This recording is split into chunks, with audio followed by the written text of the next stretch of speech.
Boy, I felt so sorry for that police chief or something that was listening to all those parents talking about the cartel made their kids smuggle drugs. I know he was saying, damn, this bullshit is getting deep in this room.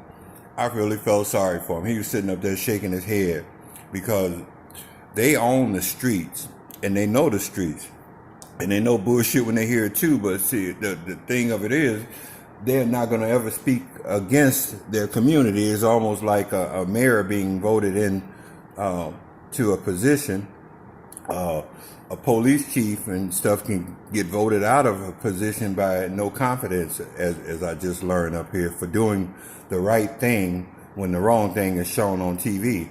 But he knew it was some bullshit. I was looking at him, and I bet you even the cartel was shaking their heads saying, damn, I feel sorry for that police had to sit up here and listen to this shit, because they were a dope fiend. The first day they stole your Percocets out of the medicine cabinet and you was preoccupied with something else, trying to play Dynasty or some fucking shit, and you wasn't watching your kids. Now you come up and this news lady, look at what they're doing to our kids, making our kids smuggle drugs. Ain't no fucking way they gonna pick your kids out of the blue.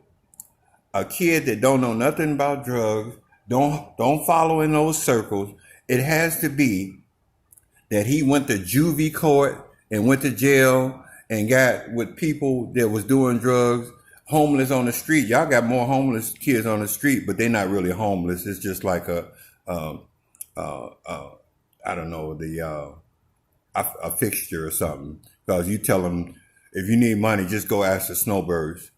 But he was a dope fiend. The first day he stole those Percocets out of your medicine cabinet and then failed in ASU and was able to get his diploma on the computer while he worked on live veterans from other cities, killing them and stealing Percocets out of the pharmacist and with the Wendy bag. And then now you're going to say they picked your kids out of the blue to smuggle drugs. Well, okay, let's look at that. It's because your ass was probably hooked on drugs and couldn't pay the cartel dealer, and he kidnapped your little son, or told your son, I'm finna go in and kill your mother if she don't pay me. And you, the little kid say, look, sir, don't kill my mother. I know she's a dope fiend. Let me go and smuggle some drugs from you, or bring some guns. You know I can buy all the guns I want.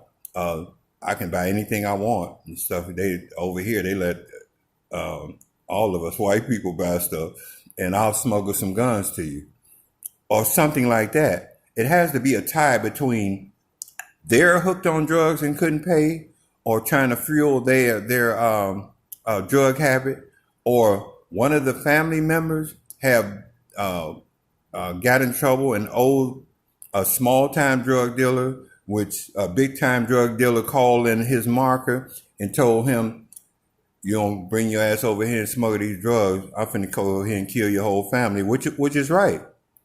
So you can't say out of the blue that they're recruiting your kids to go over there and smuggle drugs. Your kids ain't stupid neither. You know, if they don't want to deal with that shit, they ain't gonna deal with it.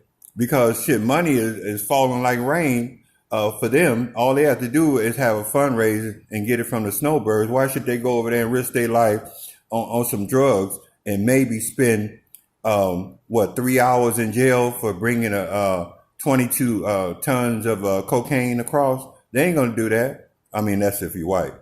They ain't gonna do that. So they're gonna follow the path of least resistance. If you're a drug addict, you're going to go over there and get the drugs and be doing them all the way from when you got them through the border and deliver them. The path of least resistance. If you are not a drug addict and your family is not a drug addict and your friends are drug addicts, it goes one way or the other. You know, only way they will probably go over there to get drugs for their friend is he had a crush on some girl that's a drug addict, is fine as hell, and his crush or something, but I don't even think he'll risk his life and livelihood for that. But for you to sit up on the news and put personalities before principles, talking about look what they're doing to our kids, boy, I ain't gonna say what I wanted to say of how I would think those Mexican cartel people thought when you said that, and how they felt about you when you said that, because you put a personality before principles in a story, and everybody believe it to be true. You playing a real dangerous game with that bullshit. Real dangerous, not from me, with them.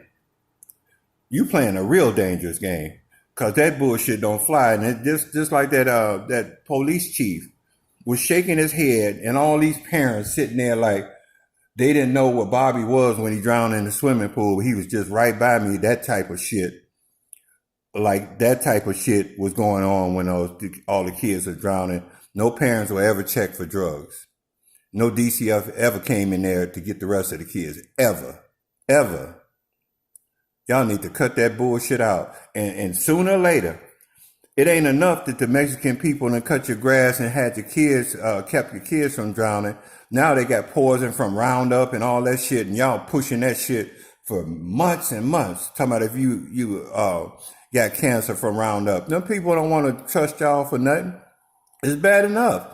You throwing them on the other side of the wall, and then they got cancer too from doing your lawns and keeping your kids from drowning. And then on the top of that, you talking about look what the cartel, and I know you mean Mexicans, are doing to our kids, making them sell drugs. Ain't that a bitch?